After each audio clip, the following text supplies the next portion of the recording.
So hi, Assalamualaikum. My name is Nurhani Natasha bin Zandri. My metric number is CN210320. So I will explain about introduction. So we choose Kim River at Pasir Gudang because there was an accident about an illegal chemical waste dumping in the river. So from the cases happen, many industry closed, especially school, because they was served by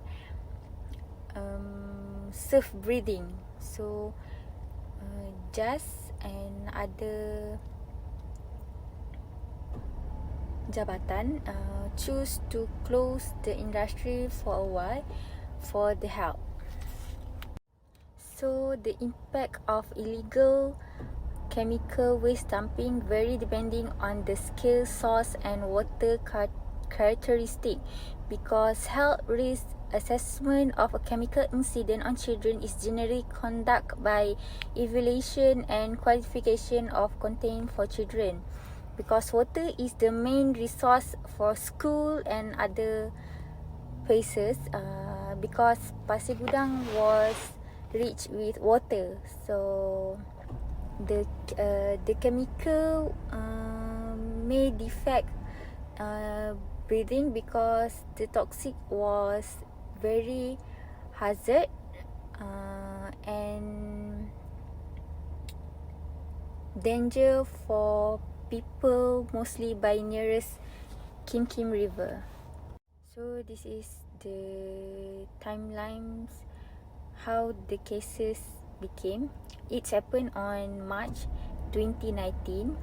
So the most of them are having a surf breathing, mostly are school children. So just taking part and close all the sector because of the toxic gases from the chemical waste. So they choose to close all the sector nearby the Kim River. But on June 2019, school children experienced the similar symptom like on March 2019. But this time, no chemical dumping waste detected at Sungai Kim, because it had been cleaned after the first incident. The second incident, because the source of the toxic gases was the Sungai Kim chemical waste, or whether there was another source that had ended detection. So the number of cases is not high as Kim River incident. So Pasir Gudang protecting the culprit and to take steps to prevent from happening it again. Thank you. Hi, my name is Danish Akmal bin Harun Nizam, and I'm going to present our literature review. Our literature review is based on article and journal that we found on the internet about the past research that have been made during the tragedy of Kim River pollutions. So the topic or the issue that we highlight in our report is chemical toxic pollution, management of water quality, chemical sewage discharge, health impact, management of hazardous water and river pollutions. For chemical toxic pollution, there are 2 incidents of dangerous chemical pollution were reported in a row in Pasir Gudang, Johor, Malaysia. The first occurrence was reported in March 2019, where toxic chemical waste was illegally thrown into a river close to an industrial location. More than 4,000 people, mainly youngsters, were impacted by this incident and rushed for treatment after experiencing respiratory problem, nausea and vomiting as a result of being exposed to poisonous fume at school. The poisonous fume produced by the marine oil, a type of chemical waste that was thrown in the river, include methane and benzene. The 1.5 km of river has. Hi, my name is Danish Akmal bin Harun Nizam, and I'm going to present our literature review. This is the chronology of Kim River pollution. On 6 March 2019, toxic chemical was dumped into Kim River, Pasir Gudang. On 7 March 2019, 103 school children was affected at Taman Pasir Putih, Pasir Gudang. On 11 March 2019, 106 school children was affected at the same area. On 12 March 2019, 206 school children was affected at Taman Tanjung Puteri Resort Pasir Gudang. On 13 March 2019, 505 school children was affected at Taman Nusa Damai Pasir Gudang. So that is 4 different areas was affected just because of the pollution that happened at. This is the chronology of Kim Kim River pollution. On Next is the management of water quality. Management of water quality refer to the actions and strategies taken to maintain or improve the quality of water in a given area. The DOE's River Pollution Prevention and Water Quality Improvement Program was launched in 2001 through the 8th Malaysia Plan, and the 10th Malaysia Plan is the current iteration of the program. NDWQS must be revised as it has not yet established standard for harmful compound like PAH and PFCs.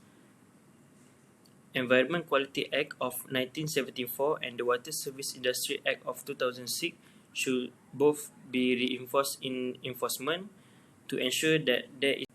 Next is the management of water quality. Management of Other than that, Sungai Kim Kim was just given the Class 3 designation, which called for intensive care at the time the accident occurred.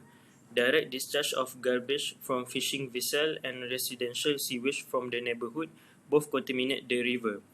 As we know, chemical sewage discharge refer to the release of untreated or partially treated sewage into bodies of water such as river, lakes or ocean which contain various chemicals such as pesticide, fertilizer and industrial waste. The chemical present in the sewage can contaminate the water, making it unsafe for fish, other aquatic life and humans who may use the river for drinking, irrigation, recreation and disrupt the natural balance of the ecosystem by altering the pH, temperature and oxygen level of water, which can lead to the death of fish and other aquatic life.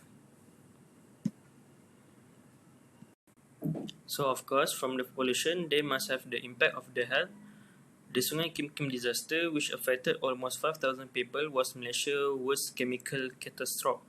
The following compounds were found in the ambient sample is acrylonitrile, acrolein, benzene, hydrogen chloride, toluene, xylene, ethylbenzene, and D-limonene. People were exposed to several harmful substances during the incident: dizziness, shortness of breath, nausea, eye irritation, chest discomfort, sore throat, coughing, fever, and vomiting were among the symptom identified. So, of course, from the pollution, they must have the impact. Hello, my name is Mama Akimi. I will continue our literature review. The next point is management of hazardous waste. Environmental Protection Specified Activities Environment Impact Assessment Order, Section 34A of the 1974 Environment Quality Act mandates this long-term hazardous waste management. A focus on toxic and hazardous waste treatment and disposal is outlined in Article 18A of the Order. Incinerators, off-site recovery plants, wastewater treatment plants, secure landfill site, and waste storage facility have extensive building plans and process. Environment Quality Act of 1998 Schedule Waste. Schedule waste production and disposal rules are here. It lists Malaysia's most common hazardous waste kind and describes how non-hazardous waste can become hazardous. The 2005 Environmental Quality Schedule Waste Regulation replaced this. Okay, next is Environment Quality Order 1989. The license restricts property use, land treatment facilities secure, landfills schedules with incinerators, and off-site storage facility can be occupied. Sustainability prescribed premise, plan garbage disposal facilities, schedules waste treatment and disposal facilities 1989 regulation. This regulation support the 1989 directive and outline how to get a license in various contexts, schedule waste treatment and disposal facilities. Okay, the next point is river pollution. Malaysian water infrastructure is threatened by pollution. It affects population health, the economy, and plants and animal life. Uh, Next, watershed improvement aids urbanization and population expansion. Urbanization influence runoff quality, which affect receiving water. Metropolitan rainwater dumps toxic into storm drains. This reservoir provides 97% of Malaysian freshwater. Malaysia has plenty of water sources with an average yearly rainfall of 3,000 millimeters. The river system flows 566 billion cubic meters of water. Okay, the next is the food and beverage industry contribute 23.7% of water population in 2000, while the energy and electronic sectors contribute 11.4%, 8.8% of pollution originates from paper and 12% from chemicals. The textile and finishing industries each contaminated 7.4% of water. Industrial effluents contaminated 5.3%, oil palm and rubber 2% of water sources. In Selangor, Johor and Perak, perimeter source polluted heavily uh, in 2014, said Department of the Environment.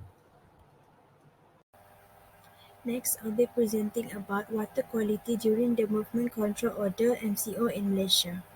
Since the Prime Minister of Malaysia Tan Sri Muhyiddin Yassin announced the implementation of Movement Control Order due to widespread coronavirus (COVID-19) pandemic, which started on March 18, 2020, the regulation implemented by the government since 18 March, both new and revised under the Act of Restrict Movement and Gathering nationwide, from what the government has termed as Movement Control Order (MCO).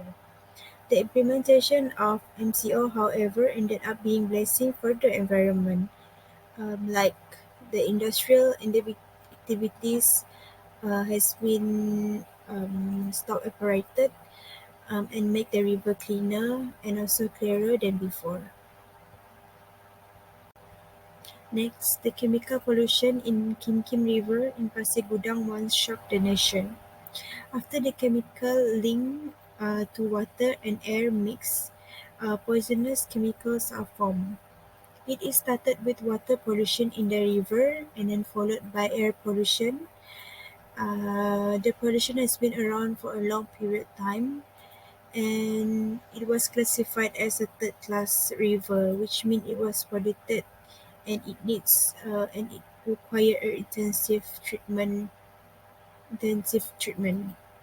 The quality of the river has been significant to the human life, and due to urbanization and modernization, river water pollution is a problem in Malaysia and has been adverse impact on the sustainability of water source. And then Kim Kim River recently began to recover during the implementation of Movement Control Order, which is MCO.